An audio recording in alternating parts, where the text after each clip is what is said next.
We are here to bring a new type of news show. New insight, new style, and new topics every day. We are News Generation. Bring news just for you. It's Friday, November 22nd here in Seoul. I'm Song Yujin, and you're watching News Generation. Today, we're joined by Kim. Hi. Hi. Good morning. Good morning. And Brooke Prince. Hello, happy Friday. Happy Friday. Now, both are here to speak on behalf of those in their 20s and 30s. So we're going to move on to our main discussion of the day. It's Friday, time to explore topics and issues that resonate with young people around the world. And today, we're going to talk about a tradition that began in Korea and is now gaining global recognition. So starting off, Ki, this is related to a very special day, which is today. So can you tell us what day it is?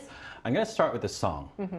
만약에 김치가 없었더라면. So anyone in Korea knows, for any Korean, pap and kimchi are the main power source, and today is 김치의날. Right. Woo. So it's a Kimchi Day, and it is to acknowledge the value and the superiority of kimchi. It is the very first national anniversary day that's dedicated to any sort of food. Kimchi has a deep connection to both Korean culture and its well-being. So kimchi is the soul of Korea. Right. And lots of places in Korea have kimchi-related festivals and Kimjang or kimchi making programs. And this time of the year, when you take a look at the news articles, the cabbage price always covers the headline, you know, barometer to see if the general price is high and if the harvest was okay in that year. So there it goes. Right, so today is Kimchi Day, and we are every year seeing more cities or countries even celebrate Kimchi Day. So, Brooke, could you give us some examples and tell us a bit more about this global celebration of Kimchi Day? Sure, I'm very excited about today because I love kimchi, and those video clips definitely made me very hungry. But the global rise of kimchi is leading more and more regions overseas to also observe Kimchi Day, which falls on today, November 22nd. You might be curious as to why. Well, kimchi has 11 main ingredients for November and 22 different health benefits. So in June of last year, Sao Paulo, Brazil became the first South American city to designate Kimchi Day. And then a month later, Argentina became the world's first country outside of Korea, of course, to name the occasion as a national anniversary day. Then we have the Royal Borough of Kingston in London, who became the first in Europe to declare Kimchi Day. Now we come to my home country in the United States. Since 2021, 12 different states and cities recognize November 22nd as Kimchi Day, and efforts are currently being made to have it be recognized as a federal holiday, which would be the first of its kind. Wow. So we hope that that happens. And in short, we're seeing Kimchi Day take over everywhere. It's really spreading awareness of this amazing superfood. It is, and it is definitely showing the rise in global popularity of kimchi. And we've also seen global exports of kimchi reaching a record high this year in Korea. Data from the Korea Customs Service shows that a record high of 23,900 tons of kimchi were exported in the first half of this year. So the numbers also show just how much global demand has grown. And with this interest in kimchi, people have naturally become more curious about how kimchi is made. Ki mentioned this briefly. It's called Kimjang, this process of making kimchi. So for those who might not be familiar, Ki, can you walk us through this process?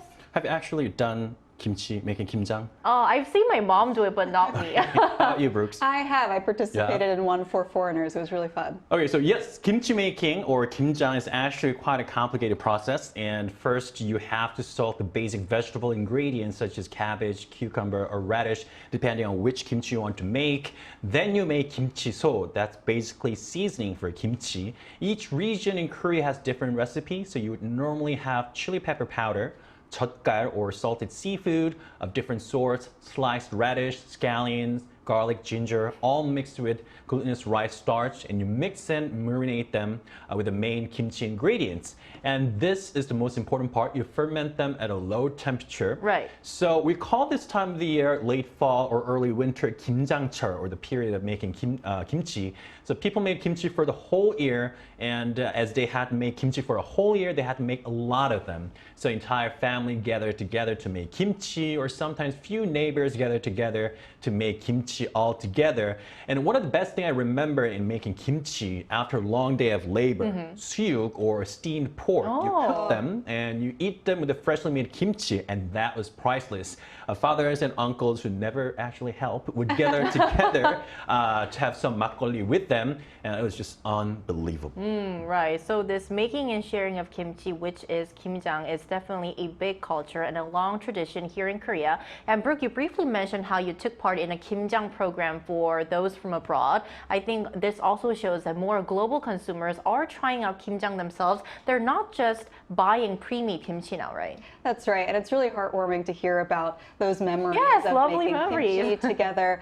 It's definitely increasing in popularity all around the world. So Kimjang, like we've been talking about, this process of preparing and preserving kimchi was registered on the UNESCO Intangible Cultural Heritage of Humanity list in 2013. It's currently nominated for this year. So if Kimjang gets included on the list again, South Korea will have 23 intangible cultural heritage on the UNESCO list. The committee said that the reason why they are considering it and why they included it in 2013 is because it's this long-standing tradition that brings people together. It really enhances the sense of sharing and belonging for Koreans. And it's not just in Korea. As kimchi becomes more popular in other places like the United States, for example, you can find it in marts like Costco and other places, which when I was young, that wasn't the case. So things are definitely changing. There's also this event that happened in Michigan, which is one of the states that officially recognizes November 22nd as Kimchi Day. So at the Michigan Korean Cultural Center, they held this kimchi festival on November 2nd. And people were able to make kimchi. They also watched traditional Korean performances. And of course, they had to enjoy the boiled pork and posam that we mentioned earlier. It's kind of a must-have when you're making kimchi. It just kind of brings the whole process together. So these days, it's very common to see those kinds of events, not just in Korea, but they're popping up globally as well. Right. So not only kimchi, but the making of kimchi, Kimjang, is becoming global. Now, I just want to make a quick correction for our viewers. So Kimjang was actually inscribed as a UNESCO Intangible Cultural Heritage back in 2013. Now, the one that's been nominated this year is jang making. It kind of sounds similar, and it's also a very big part of Korean culture. So jang making has been nominated, and we'll see the results in December. So maybe we will get to talk about jang making once it does make the list and join Kimjang as well. Now, going back to our discussion about kimchi and Kimjang, it has a long history, as both of our panelists mentioned. So, Ki, how far does Kimjang's history actually go back? Sure. According to the historical record, the first Kimjang being mentioned was Goryeo dynasty that ruled Korean peninsula from early 900s to 1300s. Now, some scholars argue that it started in year 500, and seasonal Kimjang in late fall or early winter, like nowadays, started in the 19th century, according to old written reference. And as we didn't have fancy gadgets like refrigerators back then, it was hard to keep the vegetables fresh. But our clever ancestors found out that salted vegetables stayed edible for a longer period of time, and spice added nice flavor and some nutrients to it. So they put them into jars and buried them in the ground so it can stay cold for a longer period of time. And also another thing I'd like to point out is that the red kimchi that we're familiar with now, with red hot chili peppers or red chili powder, has a relatively shorter history than the original white kimchi. Really? Wow. Because we started importing red chilies in the mid-1700s during the Joseon dynasty. But kimchi is a Korean food that has a much longer history, and even some of the Japanese old history books talk about it. Some very helpful and interesting historical facts about kimchi. Now, Keith, and I also want to ask you, is modern day Kimjang that we're doing right now, is it kind of different from the more traditional types of Kimjang? Well, one of the reasons that each region had different tastes, for example, Jeollado province or Seoul, is that because of the 젓갈 or salted fish. It's because of the weather. The further north you go, it's colder, so you wouldn't have make kimchi to be too salty. Whereas the further south you go, it gets warmer. Thus, you put more salt To and kind 젓갈. of preserve it longer? Right, to have kimchi preserved longer, and then it makes kimchi obviously a bit more rich flavor and saltier. Nowadays we have refrigerators, so having more 젓갈 is regardless, but many of the regions still pass on their tradition or original recipes to have their unique kimchi styles alive. And there's even kimchi 냉장고 or kimchi refrigerator dedicated only to kimchi, like a wine cellar Right. or a cheese fridge, which makes kimchi last longer and control the time of the fermentation. It is definitely a staple in Korean cuisine. Now, Brooke, I think you'll be able to bring a very fresh perspective to our discussion today. So what are your general thoughts on kimjang? Well, coming from a foreigner's perspective, kimchi has been in my life for about 8 years now. I hadn't tried it before I moved to Korea.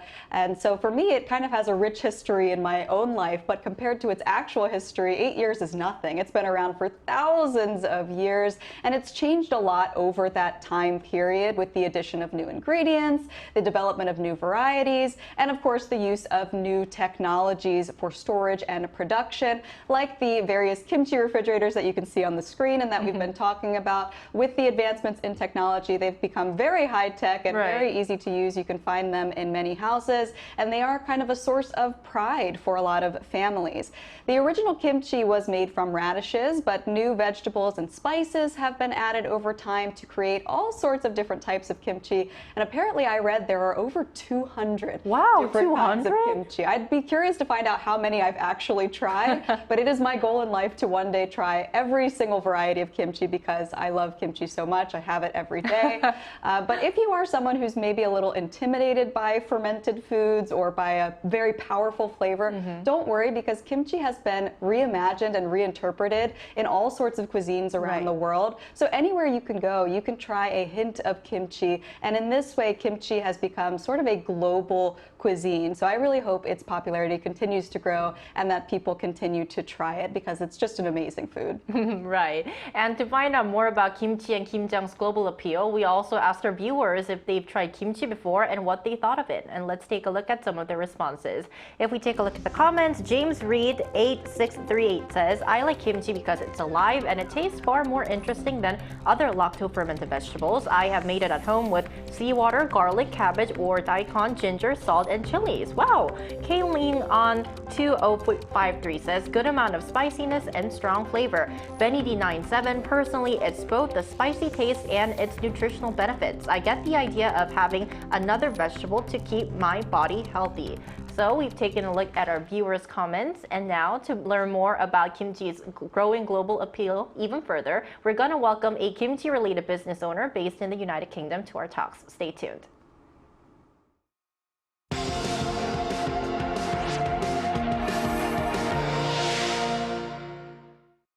NewsGen wants to hear from you. Go to YouTube and search our channel Arirang News. Click Community and leave a comment down below. Make a new type of news with us. Joining us today is Rebecca Kim, founder and director of The Firm, a UK-based startup that makes kimchi. Welcome, Rebecca, to the show. Hi, nice to meet you guys. Nice to meet you. Thank you so much for joining us. So our first question for you, Rebecca, is, are you noticing an increase in the popularity of kimchi among international consumers? Absolutely, yes. Kimchi is it's experiencing a huge surge in popularity as it's being recognized as a gut-healthy, probiotic-rich food. Its big contribution is also due to Hallyu, the Korean wave, as the global popularity of Korean entertainment and cuisine is rising in demand. Kimchi is highlighted as a staple introduction to Korean food. And the global kimchi market size is expected to expand to $5.8 billion by 2028. And UK alone imports 40 million pounds worth of fermented foods in 2021. So the market is definitely expected to grow significantly. Yes, and Rebecca, there's so many different types of kimchi. Even Brooke mentioned there are 200. So which ones are the most popular with your customers? So we have 6 products in our range. Our bestseller is definitely the classic cabbage kimchi, and its versatility of the Napa cabbage, it's definitely a huge bestseller for us. But the close second one is our spicy cauliflower leaf kimchi, which is it's for people who already are familiar with kimchi. The rest of our range, such as beetroot top kimchi, tender stem kimchi, broccoli stalk changaji, which is slightly different than kimchi, these are all showcasing the possibilities that fermented foods as a method holds and its ability to transform any ingredients into umami bonds. And our use of British produce also means that the flavors are familiar to our British audience, even though the fermentation as a method might be a new concept for most British people. Well, your products all sound delicious. I would love to try them. But one last question for you. How interested are your customers in Kimjang, or the process of making kimchi? So there is a huge demand for Kimjang, especially amongst customers who seek the cultural experience of a meaningful cultural ritual, and also for health-focused individuals who have experience in cooking but not in fermenting. Kimchi is a common starting point for people who want to start fermenting on their own. And of course, we have our eco-conscious customers who appreciate the communal and waste reduction aspects of Kimjang, as it often utilizes seasonal surplus produce. And hosting workshops for and providing educational materials about Kimjang can deepen customer engagement and appreciation for tradition, and it also boosts trust and loyalty for the firm's brand as well. Those events do sound interesting. All right, Rebecca, thank you so much for your time today, and happy Kimchi Day. Thank you. Have a good one. Thank you. You too. Thank you.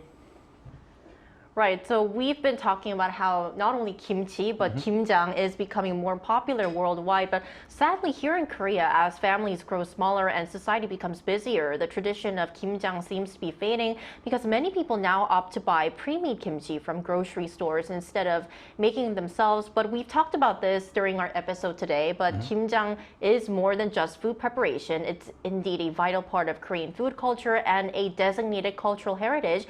And in many ways, it's where the global K-food phenomenon began, with kimchi becoming one of the most iconic symbol of Korean cuisine and the start of the K-food phenomenon. So ending off, I want to ask our panelists, how do you think we can preserve this tradition of kimjang for future generations? Like you said, back in those days, I sound very old, but even when I was young, there used to be big families. So people gathered together to make kimchi, but now families are getting much smaller units.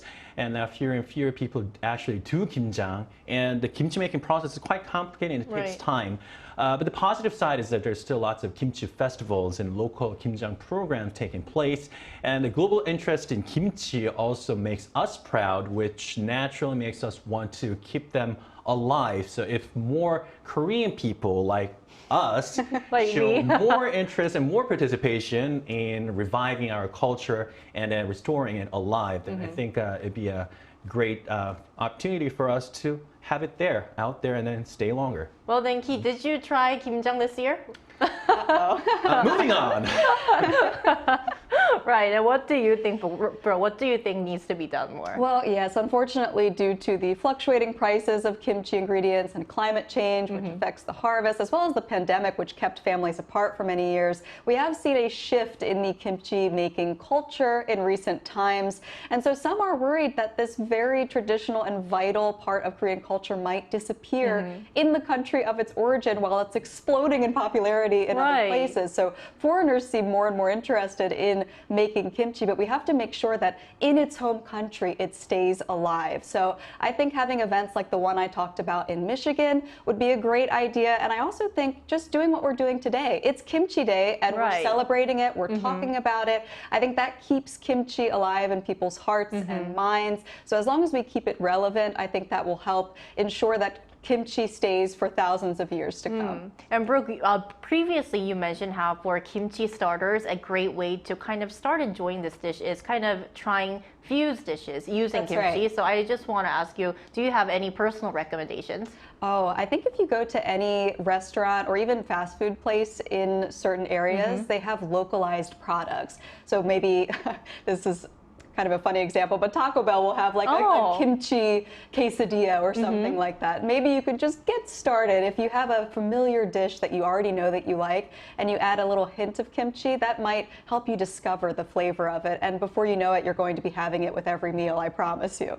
Right, and I would like to personally recommend kimchi grilled cheese. I actually made that when I covered a story on kimchi about 2 years ago, and it tasted really good. So definitely find out the recipe and try making it out. What about you, Ki? One of the very easy thing you can actually try out is kimchi fried rice. Oh! So, a lot of people are familiar with fried rice, so all you have to do is you add familiar ingredients like sausage or bacons and scallions and This already makes my mouth water, but also onions in there, Yes. along with the kimchi, and add a little bit of gochujang paste and mix it with a bit of a butter. Then it's a similar taste, and also add kimchi that adds a spicy flavor.